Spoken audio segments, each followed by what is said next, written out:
ನಮಸ್ಕಾರ ಸ್ನೇಹಿತರೆ, ಜ್ಯೋತಿರ್ ಭವಿಷ್ಯ ಚಾನೆಲ್ಗೆ ತಮ್ಮೆಲ್ಲರಿಗೂ ಆತ್ಮೀಯವಾದ ಸ್ವಾಗತ.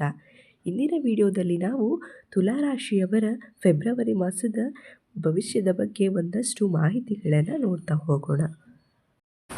ಫೆಬ್ರವರಿ 2026ರಲ್ಲಿ ತುಲಾರಾಶಿಯವರ ಭವಿಷ್ಯವು ಮಿಶ್ರ ಫಲಗಳಿಂದ ಕೂಡಿದ್ದು ಧನಾತ್ಮಕ ಬದಲಾವಣೆಗಳು ಮತ್ತು ಕೆಲವು ಎಚ್ಚರಿಕೆಗಳನ್ನು ಒಳಗೊಂಡಿದೆ. ಈ ತಿಂಗಳ ಪ್ರಮುಖ ಮುಖ್ಯಾಂಶಗಳು ಇಲ್ಲಿವೆ. ಅದಕ್ಕೂ ಮುಂಚೆ ನೀವು ನಮ್ಮ ಚಾನಲನ್ನು ಇನ್ನೂ ಸಬ್ಸ್ಕ್ರೈಬ್ ಆಗಿಲ್ಲ ಅಂದರೆ ಈ ಕೂಡಲೇ ಜ್ಯೋತಿರ್ ಭವಿಷ್ಯ ಯೂಟ್ಯೂಬ್ ಚಾನಲನ್ನು ಸಬ್ಸ್ಕ್ರೈಬ್ ಮಾಡ್ಕೊಳ್ಳಿ. ಹಾಗೆ ಪಕ್ಕದಲ್ಲಿ ಕಾಣ್ತಾ ಇರೋ ಬೆಲ್ಲೈಕನ್ ಕೂಡ ಪ್ರೆಸ್ ಮಾಡಿ. ಆರ್ಥಿಕ ಸ್ಥಿತಿ. ಈ ತಿಂಗಳು ನಿಮ್ಮ ಆರ್ಥಿಕ ಸ್ಥಿತಿಯನ್ನು ಬಲಪಡಿಸಲು ಉತ್ತಮ ಅವಕಾಶಗಳಿವೆ. ನೀವು ಹಳೆಯ ಸಾಲಗಳನ್ನು ಮರುಪಾವತಿಸಲು ಯೋಜಿಸುತ್ತಿದ್ದರೆ ಅದು ಸೂಕ್ತ ಸಮಯ. ಬ್ಯಾಂಕ್ ಸಾಲಗಳಿಗಾಗಿ ಕಾಯುತ್ತಿರುವವರಿಗೆ ಯಶಸ್ಸು ಸಿಗುವ ಸಾಧ್ಯತೆ ಇದೆ. ಆದಾಗ್ಯೂ ತಿಂಗಳು ದ್ವಿತೀಯಾರ್ಧದಲ್ಲಿ ಅನಗತ್ಯ ವೆಚ್ಚಗಳ ಬಗ್ಗೆ ಜಾಗರೂಕರಾಗಿರುವುದು ಉತ್ತಮ ಅಂತ ಹೇಳ್ಬೋದು. ಇನ್ನು ವೃತ್ತಿ ಜೀವನದಲ್ಲಿ ಉದ್ಯೋಗಸ್ಥರಿಗೆ ಹೊಸ ಅವಕಾಶಗಳು ಮತ್ತು ಕೆಲಸದ ಸ್ಥಳದಲ್ಲಿ ಹೆಚ್ಚಿನ ಜವಾಬ್ದಾರಿಗಳು ಸಿಗಲಿವೆ. ನಿಮ್ಮ ಕಾರ್ಯಕ್ಷಮತೆಯಿಂದಾಗಿ ವಿದೇಶ ಪ್ರಯಾಣದ ಅವಕಾಶಗಳು ಒದಗಿ ಬರಬಹುದು. ನಿಮ್ಮ ಕಚೇರಿಯಲ್ಲಿ ಸಹೋದ್ಯೋಗಿಗಳ ಬೆಂಬಲ ದೊರೆಯಲಿದ್ದು ಅಂದುಕೊಂಡ ಕೆಲಸಗಳು ಸಮಯಕ್ಕೆ ಸರಿಯಾಗಿ ಪೂರ್ಣಗೊಳ್ಳಲಿವೆ. ಕೆಲಸದ ಸಂದರ್ಭದಲ್ಲಿ ಕಚೇರಿಯಲ್ಲಿ ಯಾರೊಂದಿಗೂ ಕಿರಿಕಿರಿ ಬೇಡ. ಪ್ರೀತಿ ಮತ್ತು ಕುಟುಂಬದೊಂದಿಗೆ ಸಮಯ ಕಳೆಯಲು ಮತ್ತು ಸಂಬಂಧಗಳಲ್ಲಿ ಮಧುರತೆಯನ್ನು ಕಾಪಾಡಿಕೊಳ್ಳಲು ಈ ತಿಂಗಳು ಸಹಕಾರಿಯಾಗಿದೆ. ಪ್ರೇಮಿಗಳಿಗೆ ಫೆಬ್ರವರಿ 14ರ ಸಮಯವು ತುಂಬ ಶುಭವಾಗಿದ್ದು ವೈಯಕ್ತಿಕ ಸಂಬಂಧಗಳಲ್ಲಿ ಉತ್ತಮ ಬೆಳವಣಿಗೆಯನ್ನು ಕಾಣಬಹುದು. ಕುಟುಂಬದಲ್ಲಿ ಶುಭ ಕಾರ್ಯಗಳು ನಡೆಯುವ ಸೂಚನೆಗಳಿವೆ. ಇನ್ನು ಆರೋಗ್ಯದ ಬಗ್ಗೆ ನೋಡೋದಾದರೆ ಆರೋಗ್ಯದಲ್ಲಿ ಸುಧಾರಣೆ ಕಂಡುಬರಲಿದೆ.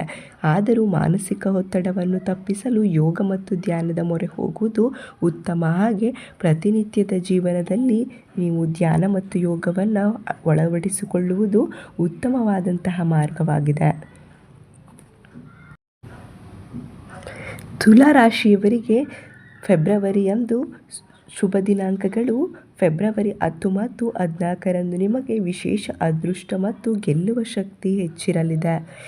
ಈ ಸಮಯದಲ್ಲಿ ನೀವು ಯಾವುದೇ ಕಾರ್ಯಕ್ಕೆ ಕೈ ಹಾಕಿದರೂ ಕೂಡ ಅದರಿಂದ ದೀರ್ಘವಾದ ಯಶಸ್ಸನ್ನು ಪಡೆದುಕೊಳ್ಳುತ್ತೀರಿ ಮತ್ತು ಉತ್ತಮವಾದಂತಹ ಮಾರ್ಗವನ್ನು ನೀವು ಕಂಡುಕೊಳ್ಳಬಹುದು ಅಂತ ಹೇಳ್ಬೋದು. ನೀವು ಉದ್ಯೋಗ ಅಥವಾ ವ್ಯಾಪಾರಕ್ಕೆ ಸಂಬಂಧಿಸಿದಂತೆ ನಿರ್ದಿಷ್ಟವಾದಂತಹ ನಿರ್ಧಾರವನ್ನು ತೆಗೆದುಕೊಳ್ಳುವುದು ಸೂಕ್ತ. ಇದರಿಂದ ನಿಮಗೆ ಎಲ್ಲ ರೀತಿಯಲ್ಲೂ ಕೂಡ ಯಶಸ್ಸು ಸಿಗಲಿದೆ. ನೀವು ಕೈ ಹಾಕುವ ಯಾವುದೇ ರೀತಿಯ ಕೆಲಸಕ್ಕೂ ಕೂಡ ವಿಘ್ನಗಳು ಹೆಚ್ಚಾಗಿ ಕಂಡುಬರುವುದಿಲ್ಲ. ಶಿಕ್ಷಣಕ್ಕೆ ಸಂಬಂಧಿಸಿದಂತೆ ಈ ತಿಂಗಳು ವಿದ್ಯಾರ್ಥಿಗಳು ಗಮನಹರಿಸಿ ಓದಿನ ಕಡೆ ಹೆಚ್ಚಿನ ನಿಗಾವನ್ನು ಇಡಬೇಕು.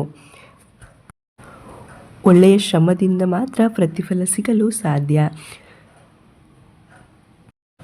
ನೀವು ಅತಿಯಾಗಿ ಎಫರ್ಟ್ ಹಾಕಿದರೆ ಒಳ್ಳೆಯ ರೀತಿಯ ಮಾರ್ಕ್ಸ್ಗಳು ನಿಮ್ಮದಾಗುತ್ತದೆ ಮತ್ತು ಯಶಸ್ಸನ್ನು ನೀವು ಪಡೆಯಬಹುದು ಮತ್ತು ನಿಮ್ಮ ದಾರಿ ಸುಲಭವಾಗುತ್ತದೆ. ನೀವು ವಿದೇಶಕ್ಕೂ ಕೂಡ ತೆರಳುವಂಥ ಅವಕಾಶಗಳು ಕೂಡ ನಿಮಗೆ ಸಿಗಬಹುದು. ಆದರೆ ನೀವು ಪ್ರಯತ್ನಿಸಬೇಕು. ಹೆಚ್ಚಿನ ಅಂಕಗಳನ್ನು ಗಳಿಸಿ ಒಳ್ಳೆಯ ರೀತಿಯ ಜಾಬ್ಗಳನ್ನು ಪಡೆಯುವ ಅವಕಾಶವನ್ನು ನೀವು ಪಡೆದುಕೊಳ್ಳಬಹುದು. ಹೀಗೆ ನಿಮ್ಮ ಎಲ್ಲ ರೀತಿಯ ಇಷ್ಟಾರ್ಥಗಳು ಸಿದ್ಧಿ ಹಾಕಬೇಕು ಅಂದರೆ ನೀವು ಓಂ ನಮಃ ಶಿವಾಯ ಅಂತ ಕಮೆಂಟ್ ಬಾಕ್ಸಲ್ಲಿ ಈಗಲೇ ಕಮೆಂಟ್ ಮಾಡಿ. ಹಾಗೆ ವಿಡಿಯೋಗೆ ಒಂದು ಲೈಕ್ ಕೊಟ್ಟು ನಿಮ್ಮ ಸ್ನೇಹಿತರು ಅಥವಾ ಕುಟುಂಬದವರು ತುಲಾರಾಶಿಯವರಾಗಿದ್ದಲ್ಲಿ ಅವರಿಗೂ ಕೂಡ ಈ ಒಂದು ಮಾಹಿತಿಯನ್ನು ಶೇರ್ ಮಾಡಿ. ಹಾಗಿದ್ರೆ ಈ ಸಮಸ್ಯೆಗಳಿಗೆ ಪರಿಹಾರಗಳನ್ನು ನೋಡೋದಾದರೆ ಫೆಬ್ರವರಿ 15ರ ಶಿವರಾತ್ರಿಯಂದು ವಿಶೇಷ ಪೂಜೆ ಅಥವಾ ದಾನ ಮಾಡುವುದು ಕೆಟ್ಟ ಕರ್ಮಗಳ ನಿವಾರಣೆಗೆ ಸಹಕಾರಿ ಎಂದು ಸೂಚಿಸಲಾಗಿದೆ. ಅಥವಾ ಪ್ರತಿ ಸೋಮವಾರದಂದು ಶಿವನ ಆರಾಧನೆಯನ್ನು ಮಾಡಿ. ಇದರಿಂದ ನಿಮ್ಮ ಮನಸ್ಸು ಶಾಂತವಾಗುತ್ತದೆ ಮತ್ತು ಹಗುರವಾಗುತ್ತದೆ. ನಿಮ್ಮ ಯಾವುದೇ ರೀತಿಯ ಕೆಟ್ಟ ಕರ್ಮಗಳನ್ನು ನಿವಾರಣೆ ಮಾಡುವ ಶಕ್ತಿಯನ್ನು ಭಗವಂತ ನಿಮಗೆ ನೀಡಲಿದ್ದಾನೆ. ಸಾಧ್ಯವಾದಷ್ಟು ಪರರಿಗೆ ಉಪಕಾರವನ್ನು ಮಾಡುವುದನ್ನು ಮರೆಯಬೇಡಿ. ಹಾಗೆ ಪ್ರಾಣಿ ಅಥವಾ ಪಕ್ಷಿಗಳಿಗೆ ನೀರನ್ನು ಇಡಿ. ಸಾಧ್ಯವಾದರೆ ಧಾನ್ಯಗಳನ್ನು ತಿನ್ನಲು ನೀಡಿ. ಎಲ್ಲರಿಗೂ ಕೂಡ ಒಳ್ಳೆಯದಾಗಲಿದೆ ಹಾಗೂ ಅದೃಷ್ಟ ಮತ್ತು ಗೆಲ್ಲುವ ಶಕ್ತಿ ಹೆಚ್ಚಾಗಲಿದೆ. ಕರ್ಮಗಳ ನಿವಾರಣೆಗೆ ಸಹಕಾರಿ ಮಾಡಲಾಗುತ್ತದೆ ಅಂತ ಸೂಚಿಸಲಾಗಿದೆ. ಎಲ್ಲರಿಗೂ ಒಳ್ಳೆಯದಾಗಲಿದೆ. ಶುಭ ದಿನ ಶುಭವಾಗಲಿ.